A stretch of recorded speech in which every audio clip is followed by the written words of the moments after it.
സഹോദരി സഹോദരന്മാരെ നമസ്കാരം. പട്ടണക്കാട് പഞ്ചായത്ത് വാർഡ് 1 മുമ്പ് അന്ധകാനഴി എന്നറിയപ്പെട്ടിരുന്നു. അതിനു മുമ്പ് വിയാത്ര എന്നറിയപ്പെട്ടിരുന്നു. ഇപ്പോൾ ഇത് ലൈറ്റ് ഹൗസ് എന്നാണ് അറിയപ്പെടുന്നത്. ഈ വാർഡിൻ്റെ പ്രശ്നങ്ങൾ കഴിഞ്ഞ കുറച്ച് ദിവസമായിട്ട് ഞാൻ പറഞ്ഞു വരികയായിരുന്നു. ഇന്ന് പറയുന്ന 7ാമത്തെ പ്രശ്നം ഏറ്റവും രൂക്ഷമായിട്ടുള്ള ഒരു പ്രശ്നമാണ്. ജനങ്ങൾക്കാകെ ദുസ്സഹമായി തീർന്നിരിക്കുന്ന ഒരു പ്രശ്നമാണ്. അത് മാലിന്യ കൂമ്പാരമായിക്കൊണ്ടിരിക്കുന്ന ലൈറ്റ് ഹൗസ് വാർഡാണ്. മറ്റ് പ്രദേശങ്ങളിൽ നിന്ന് ഒട്ടേറെ മാലിന്യങ്ങളാണ് പലവിധ വാഹനങ്ങളിലായിട്ട് ഈ നാട്ടിലേക്ക് വന്നുകൊണ്ടിരിക്കുന്നത്.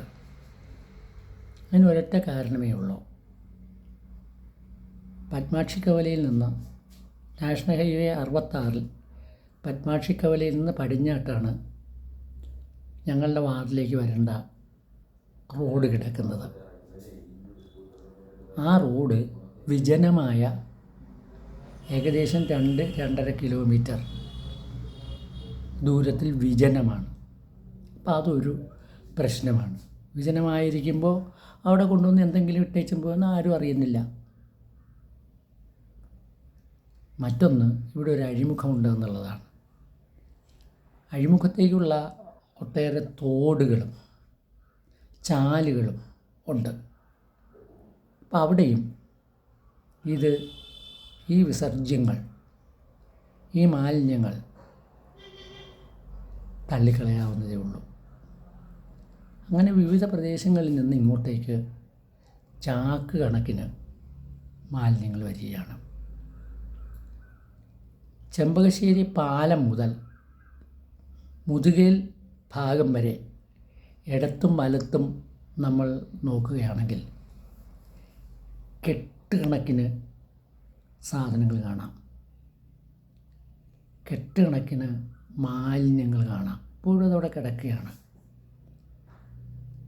മറ്റൊന്ന്, അഴിമുഖം തുറന്നു കിടക്കുന്ന അവസരത്തിൽ കൊണ്ടുവരുന്ന പീലിംഗ് മാലിന്യങ്ങൾ, മനുഷ്യവിസർജ്യ, അത് ടാങ്കറിലാണ് വരുന്നത്.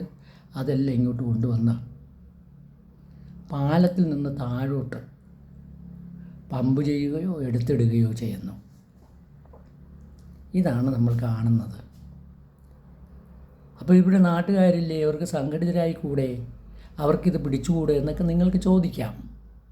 ശരിയാണ്, വസ്തുതയാണ്. അങ്ങനെ ഒരു കാലം ഉണ്ടായിരുന്നു. ആ കാലത്ത് മുതുകേൽ എന്ന് പറയുന്ന പ്രദേശത്തെ ചെറുപ്പക്കാർ വന്ന ഒരു ലോറി പല പ്രാവശ്യം അവർ സഹിച്ച് വിസർജ്യം കൊണ്ടുപോയി അടിക്കുന്നത്, അതുപോലെ ഈ പറയുന്ന മാലിന്യങ്ങളൊക്കെ കൊണ്ടുവന്ന് റോഡരികിലൊക്കെ അവർക്ക് ജീവിക്കാൻ നിവർത്തിയില്ലാതെന്ന് അവരൊന്ന് സംഘടിച്ചു. ഞാനിപ്പോൾ പറയുന്ന ഒരു 10-20 വർഷം മുമ്പുള്ള കഥയാണ്. അവർ കൊണ്ടുവന്നപ്പോൾ ഈ ലോറി അവർ തടഞ്ഞിട്ട് വണ്ടി മുന്നോട്ടും പിന്നോട്ടും പോകാൻ വയ്യാത്ത സ്ഥിതിയായി. അതിൽ നിന്നുള്ള ഡ്രൈവറും അതിനെ സഹായിയായിട്ടുണ്ടെന്ന ആളും ചെമ്പകശ്ശേരി കരിയിൽ ഇറങ്ങി തെക്കോട്ട് നീന്തി അങ്ങ് തെക്കുവശത്തുള്ള പറപ്പള്ളിച്ചിൽ ചെന്ന് ചേരുകയാണ് ചെയ്തത്. ഏതായാലും അത് കുറേ ദിവസം ഇവിടെ കടന്നു. ആ വണ്ടി ആളുകൾ തിരക്കി വരുന്നില്ല. ഏതായാലും ആ തിരക്കി വരാത്ത വണ്ടി പിന്നെ കൊണ്ടുപോകാനായിട്ട് വന്നത് ഒരു രാഷ്ട്രീയ പ്രവർത്തകൻ. അയാളുടെ പാർട്ടിയൊന്നും ഞാൻ പറയുന്നില്ല. എല്ലാ രാഷ്ട്രീയ പാർട്ടിക്കാർക്കും ഇതുപോലെ മാലിന്യം തള്ളുന്നവരുമായിട്ട് ബന്ധമുണ്ടെന്ന് വേണം കരുതാൻ. എല്ലാവർക്കും മധ്യസ്ഥ നടന്നു. അവസാനം അദ്ദേഹം ആ വണ്ടിയുമായി പോയി. ഇപ്പോഴും വണ്ടികളായിട്ട് വന്നുകൊണ്ടിരിക്കുകയാണ്. ചെമ്പകശ്ശേരി കരിയുടെ കിഴക്കറ്റം വടക്കുവശം ചേർന്ന് ഞൊണ്ടുമുറി എന്നൊരു പ്രദേശമുണ്ട്. അവിടെ കൃഷി നടന്നിരുന്നതാണ്. ആ കൃഷി ഇല്ലാതെ വന്നപ്പോൾ അത് ഇല്ലാതെ വന്നപ്പോഴെന്നല്ല, ഇല്ലായ്മ വന്നപ്പോൾ അത് മീൻ വളർത്തുന്നതിന് വേണ്ടി കൊടുത്തു. ഒരാൾക്ക് കൊടുത്തു, കോൺട്രാക്ടർ കൊടുത്തു. അദ്ദേഹം നിരോധിക്കപ്പെട്ടൊരു മത്സ്യം അവിടെ വളർത്തുകയാണ് ചെയ്തത്. മുഷി എന്നാണ് പറയുക. മുഷിക്കുള്ള പ്രത്യേകത, മുഷി ഒഴികെ ബാക്കി ഒരു മത്സ്യത്തെയും അതിൻ്റെ അകത്ത് വളരാനായിട്ട് അത് അനുവദിക്കുകയില്ല എന്നുള്ളതാണ്. അതുകൊണ്ട് എന്തു വേണം? അതിന് കൃത്രിമമായിട്ടുള്ള ആഹാരം കൊണ്ട് കൊടുക്കണം.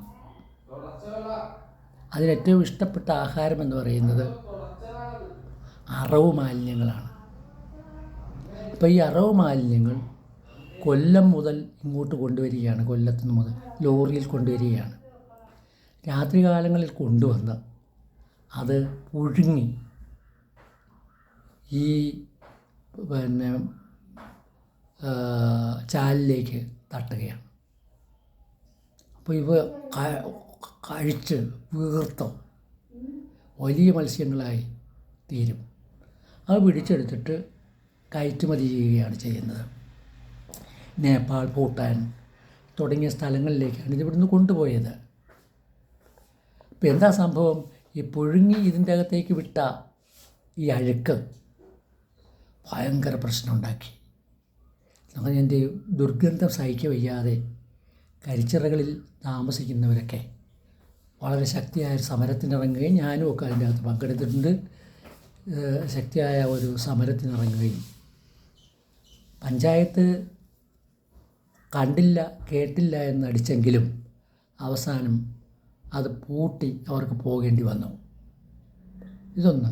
രണ്ടാമത്തെ, ഈ കോഴി അറവ് മാലിന്യങ്ങളെല്ലാം കോൺട്രാക്റ്റ് പിടിച്ച് നിർമ്മാർജ്ജനം ചെയ്യുന്ന ആളുകളുണ്ട്.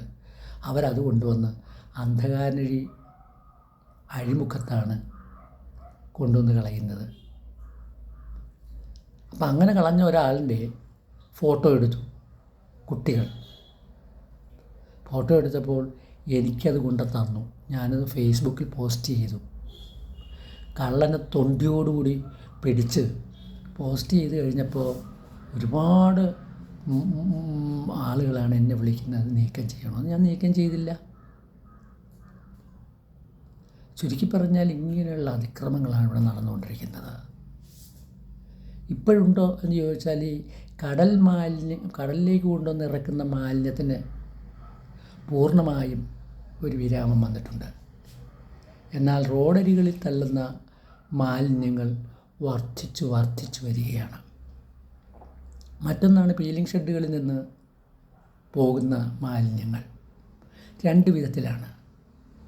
ഒന്ന്, പീൽ ചെയ്ത് കഴിയുമ്പോൾ അവശേഷിക്കുന്നത് ഉണ്ടും മറ്റുമൊക്കെ. മറ്റൊന്ന് അതിൻ്റെ വെള്ളം. ഇതെല്ലാം തോടുകളിലേക്ക് ഇറക്കി വിടുകയാണ്. അതിൻ്റെ ഫലമായിട്ട് ഇടത്തോടുകളും എല്ലാം ദുർഗന്ധമയമാകുകയും മനുഷ്യനെ ജീവിക്കാനാവാത്ത വിധം ഉള്ള ദുർഗന്ധം അനുഭവപ്പെടുകയും ചെയ്യും. അപ്പം ഇത് ഈ വാർഡിൽ അനുഭവപ്പെടുക. ഈ വാർഡിൽ മാത്രമല്ല, ഇതിൻ്റെ നേരെ പടിഞ്ഞാറക്കര 28-ാം വാർഡോ 29-ാം വാർഡോ ആണ്. അവരും ആകെ കഷ്ടപ്പെടുകയാണ്. അപ്പോൾ ഇതിന് പരിഹാരം ഉണ്ടാവണം. പരിഹാരം ഉണ്ടാക്കുക എന്ന് പറയുന്നത് രാഷ്ട്രീയക്കാർ, എല്ലാ രാഷ്ട്രീയക്കാരും, പക്ഷവും പ്രതിപക്ഷവും എല്ലാം ഒറ്റക്കെട്ടായിട്ട് നിന്നാൽ മാത്രമേ ഇതിന് പരിഹാരം ഉണ്ടാവുകയുള്ളൂ. രണ്ട് മാർഗം മാത്രമേ ഇതിന് ഞാൻ കാണുന്നുള്ളൂ. ബാക്കി എന്തെങ്കിലും മാർഗ്ഗങ്ങൾ നിങ്ങൾക്ക് തോന്നുന്നുണ്ടെങ്കിൽ നിങ്ങൾക്ക് ഇതിൻ്റെ അകത്ത് പോസ്റ്റ് ചെയ്യാം. ഒന്ന്, അവിടെ CCTV വയ്ക്കണം. ഇതാരാണ് കൊണ്ടുവന്ന് തള്ളുന്നതെന്ന് കണ്ടുപിടിക്കണം. അവരുടെ പേരിൽ മുഖം നോക്കാതെ നടപടിയെടുക്കണം. കേസ് രജിസ്റ്റർ ചെയ്യണം. FIR ഇട്ട് കേസ് രജിസ്റ്റർ ചെയ്ത് ശിക്ഷിക്കണം. എങ്കിൽ മാത്രമേ ഈ മാലിന്യം തള്ളൽ വീലന്മാരെ പിടിക്കാൻ പറ്റൂ. എന്നങ്ങനെ ചെയ്യുന്നില്ല.